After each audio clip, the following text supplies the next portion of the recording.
Shalom Bapak Ibu yang dikasihi oleh Tuhan Yesus. Sebelum kita mendengar firman Tuhan pada pagi hari ini, mari kita bersatu dalam doa. Kami bersyukur dan berterima kasih Tuhan untuk kasih setia Tuhan dalam kehidupan kami pada pagi hari ini. Kau telah memberikan kesempatan bagi kami yang begitu indah sehingga bisa merenungkan firman Tuhan pada hari ini. Berkati sertai kami Tuhan. Demi Yesus Kristus kami berdoa dan bersyukur. Haleluya. Amin. Bapak Ibu yang dikasihi oleh Tuhan Yesus, kita akan merenungkan firman Tuhan yang terambil dari Kolose pasal 3 ayat 18 sampai 21.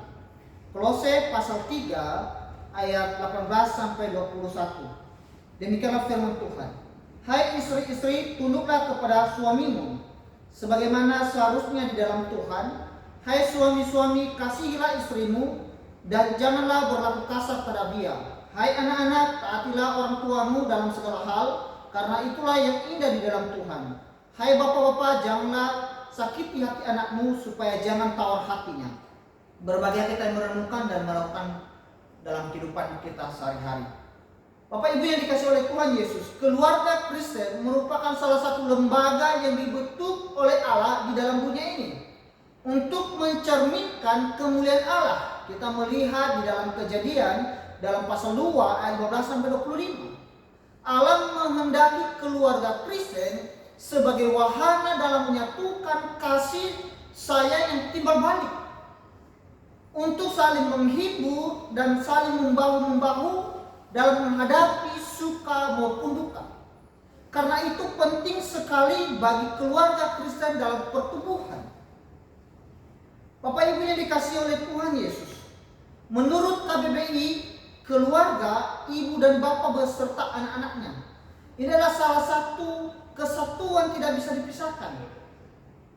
Dalam Kolose pasal 3 ayat 18 sampai pasal 4 ayat 1 itu berbicara tentang hubungan antara anggota-anggota rumah tangga untuk menjaga atau memelihara dan melindungi. Hubungan di dalam keluarga suami istri, anak saling mengasihi, saling tunduk, saling mencintai, menghormati, dan memperlengkapi antara yang satu dengan yang lain, sehingga situasi dalam rumah tangga ini harmonis. Sebagai istri harus tunduk kepada suami. Ini menunjukkan ketaatan kepada suami karena dia adalah kepala yang menyerahkan hidupnya bagi istrinya. Hai istri, tunduklah kepada suamimu seperti kepada Kristus. Itu terdapat dalam Efesus pasal 22, Bapak Ibu yang dikasihi oleh Tuhan. Suami juga harus tunduk kepada istrinya dengan mengasihinya seperti Kristus mengasihi jemaatnya, dengan menyerahkan hidupnya bagi sang istri. Kalau dalam buku Stephen Tong, dalam bukunya berjudul Keluarga Bahagia, yang berpendapat bahwa Dia menciptakan manusia menurut peta dan teladannya, baik pria maupun wanita. Oleh karena itu pria harus menghormati wanita, wanita juga harus menghormati pria sebagai statusnya ciptaan Allah yang berpeta dan keteladanan dalam Kristus Yesus. Anak-anak harus tunduk juga kepada orang tuanya dan menaati orang tuanya. Para ayah tunduk kepada anak-anaknya dengan membesarkan mereka untuk mengenal Tuhan bersama-sama. Mentaati Tuhan mereka itu Kristus Yesus. Mereka aktif melakukan tugas untuk memuliakan Tuhan.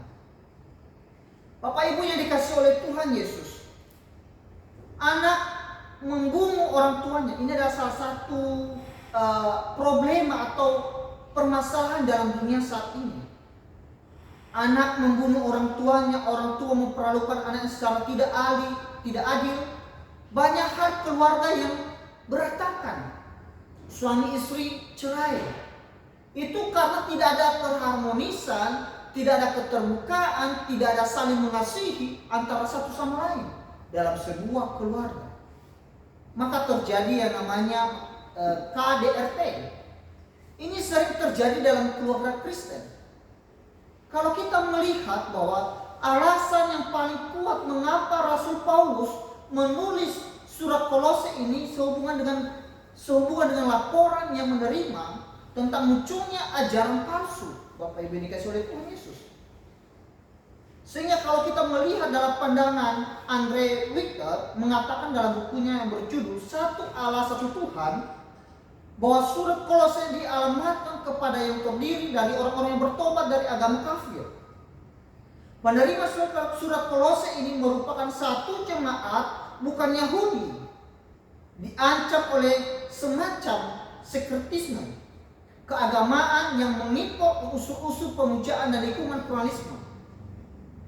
Surat Kolose ini ditulis dalam penjara di Roma berdasarkan data-data informasi yang disegarkan, yang didengar oleh Paulus dan Efrats, sehingga yang menuliskan surat ini kepada jemaat Kolose.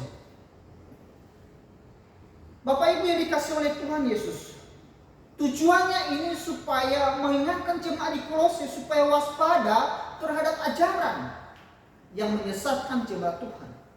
Kesimpulannya Bapak Ibu yang dikasih oleh Tuhan Yesus, keluarga adalah cerminan Kristus. Setiap orang akan memandang keluarga memberikan dampak bagi keluarganya dan orang lain yang melihatnya. Memiliki waktu saat teduh, keharmonisan, kerukunan, keutuhan keluarga memiliki milik bersama. Kaum ayah tidak hanya memilih bahwa saya memilih anak yang menurut kepada saya. Ibu juga memilih anak yang menurut kepada dia. Yang tidak menurut kepadanya akan dibenci. Dan itu tidak adil Bapak Ibu yang dikasih oleh Tuhan Yesus. Kita sebagai orang tua, kita harus mengayomi. Kita sebagai suami kepala keluarga, kita harus mendidik, melindungi keluarga kita.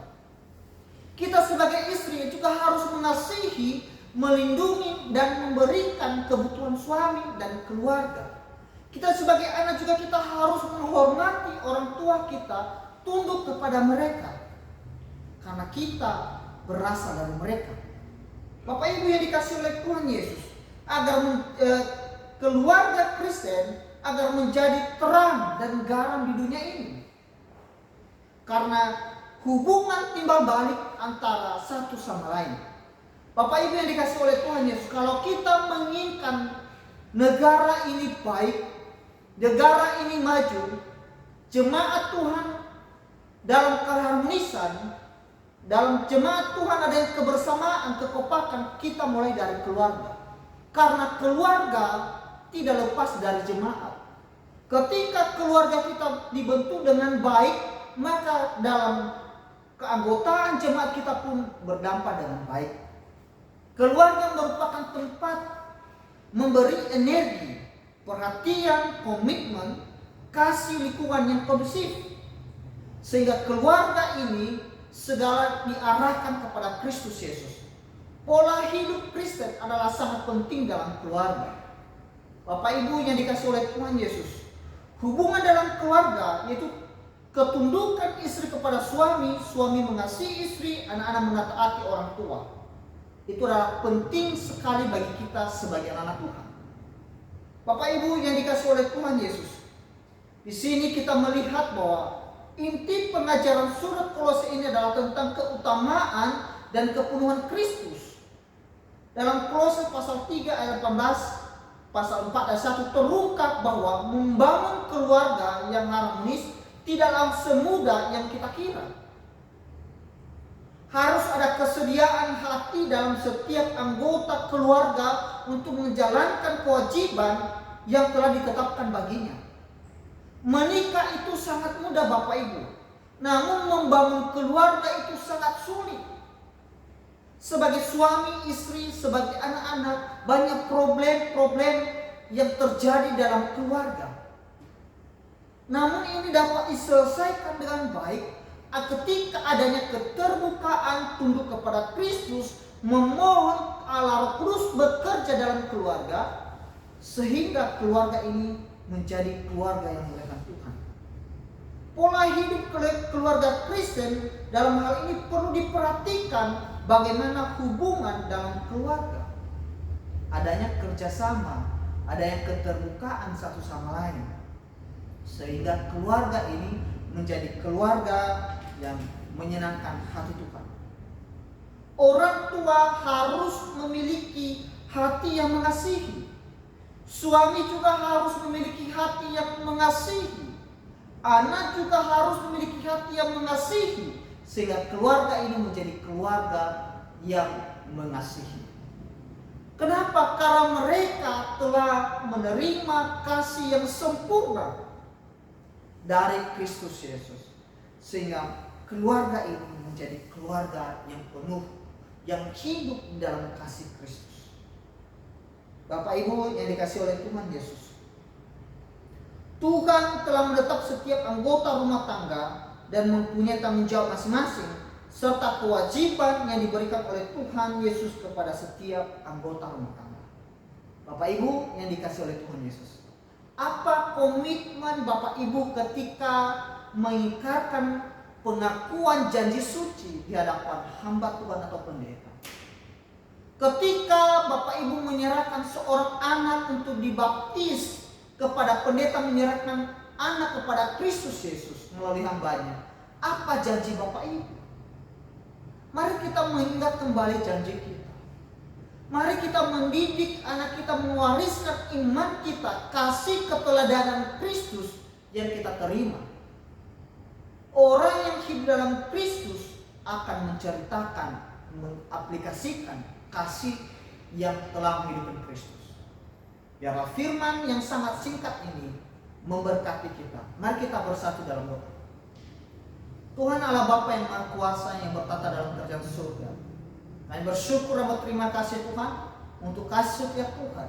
Kami bersyukur telah memberikan gambaran bagi kami sebagai keluarga yang saling mengasihi. Sebagai istri harus tunduk kepada suami, sebagai suami juga harus mengasihi istri dan tunduk kepada Kristus, dan menganggap istri adalah bagian dari hidupnya, sehingga tidak hanya memperbudak, memuaskan hawa nafsu, tapi harus mengasihi dengan sepenuh hati. Kami juga sebagai anak-anak, kami juga harus menghormati kedua orang tua kami, menghargai, mengasihi mereka seperti Kristus telah mengasihi kami. Tuhan, biarlah keluarga kami menjadi keluarga yang menceritakan kasih Tuhan. Biarlah keluarga kami mewartakan kasih yang sesungguhnya yang telah kami terima. Terima kasih Tuhan Yesus. Demi Kristus kami berdoa dan mengucap syukur. Haleluya. Amin.